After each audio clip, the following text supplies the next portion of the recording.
Kerala story 2 ಚಿತ್ರದ ಪ್ರಚಾರ ಕಾರ್ಯಕ್ರಮ ವಿವಾದದ ಕೇಂದ್ರ ಬಿಂದುವಾದ ಸನ್ನಿವೇಶ ನಡೆದಿದೆ. ಸೋಮವಾರ ಆಯೋಜನೆ ಮಾಡಿದ್ದ ಕಾರ್ಯಕ್ರಮದಲ್ಲಿ ಲವ್ ಜಿಹಾದ್ನ ಸಂತ್ರಸ್ತೆಯರು ಅಂತ ಹೇಳಿಕೊಂಡ 37 ಮಹಿಳೆಯರನ್ನ ಚಿತ್ರತಂಡ ವೇದಿಕೆಗೆ ಕರೆತಂದ ಘಟನೆಗೆ ಸಂಬಂಧಿಸಿ ಹಲವಾರು ಪ್ರಶ್ನೆಗಳೆದ್ದಿವೆ. ಚಿತ್ರದ ಕಥಾವಸ್ತು ಕೇರಳವನ್ನ ಆಧರಿಸಿದೆ ಎಂದು ಹೇಳಲಾಗುತ್ತಿದ್ದರೂ ವೇದಿಕೆಯಲ್ಲಿ ಉಪಸ್ಥಿತರಿದ್ದ ಮಹಿಳೆಯರೆಲ್ಲರೂ ಉತ್ತರ ಭಾರತದವರಾಗಿದ್ದು ಒಬ್ಬರೂ ಕೇರಳದವರಲ್ಲ ಅನ್ನೋದು ಗಮನ ಸೆಳೀತು ಅಂತ ಮೀಡಿಯಾ ಒನ್ ಆನ್ಲೈನ್ ವರದಿ ಮಾಡಿದೆ. ದಿಲ್ಲಿಯಲ್ಲಿ ನಡೆದ ಕಾರ್ಯಕ್ರಮದಲ್ಲಿ ನಿರ್ದೇಶಕಿ ಕಾಮಾಖ್ಯ ನಾರಾಯಣ್ ಸಿಂಗ್ ಹಾಗೂ ನಿರ್ಮಾಪಕ ವಿಪುಲ್ ಅಮೃತಾಹ್ಲ ಶಾ ಭಾಗಿಯಾಗಿದ್ರು.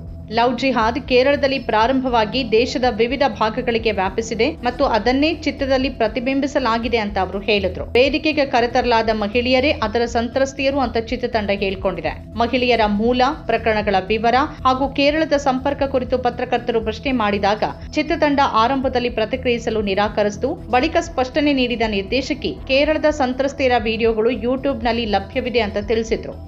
स्टोरी था, मतलब जो मेरा इंसिडेंट था, मेरे इसमें केस में एक जज थे जो मेरा शादी का रिश्ता लेके आए थे उस इंसान के लिए. तो मेरा स्टोरी अलग ही था मैम. मैं ऐसा नहीं था कि कोई प्यार में अंधी थी. परिवार वालों ने जांच पड़ताल की तो उसके दोस्त जो थे वो हिंदू थे, डीएसपी थे रैंक के, मतलब एडवोकेट जनरल उनके फ्रेंड थे. तो एक बहुत ही कहते हैं ना सर रिप्यूटेड सा उन्होंने अपने आप को सिनेरियो में दिखाया. और हर माँ बाप चाहता है कि आप अच्छे घर पे जाओ. फिर जज के ही कहने पे हमारी शादी हुई. शादी के दूसरे दिन ही फिर मुझे उसी जज ने निकाह के लिए बोला, क्योंकि जिस लड़के से मेरी शादी हुई थी उसका नाम था रंजीत सिंह. फिर वो रकीबुल हसन बन गया. फिर वहां से मैम वो स्टोरी मतलब स्ट्रगल का स्टार्ट होता है जब मैंने फाइट किया और 9 साल लगे मुझे इस चीज को प्रूफ करने में कि आप सही हो और वो जो है वो किस तरीके से गलत है. ನಿರ್ಮಾಪಕರು ಇದೇ ಹೇಳಿಕೆಯನ್ನ ಪುನರುಚ್ಚರಿಸಿದ್ರು. ಇದಕ್ಕೆ ಪ್ರತಿಯಾಗಿ ಕೇಂದ್ರ ಸರ್ಕಾರ ಸುಪ್ರೀಂ ಕೋರ್ಟ್ನಲ್ಲಿ ಕೇರಳದಲ್ಲಿ ಲವ್ ಜಿಹಾದ್ ಅನ್ನೋದಕ್ಕೆ ಸಾಕ್ಷ್ಯ ಇಲ್ಲ ಅನ್ನೋ ನಿಲುವು ಸಲ್ಲಿಸಿರುವ ವಿಚಾರವನ್ನ ಪತ್ರಕರ್ತರು ಉಲ್ಲೇಖಿಸಿದ್ರು. ಆಗ ಚಿತ್ರತಂಡ ರಾಜ್ಯ ಸರ್ಕಾರ ಮತ್ತು ಮುಖ್ಯಮಂತ್ರಿಗಳು ವಿಧಾನಸಭೆಯಲ್ಲಿ ನೀಡಿದ ಹೇಳಿಕೆಗಳನ್ನ ಉಲ್ಲೇಖಿಸಿ ತಮ್ಮ ನಿಲುವನ್ನ ಸಮರ್ಥಿಸಿಕೊಳ್ಳಲು ಪ್ರಯತ್ನಿಸಿದ್ರು.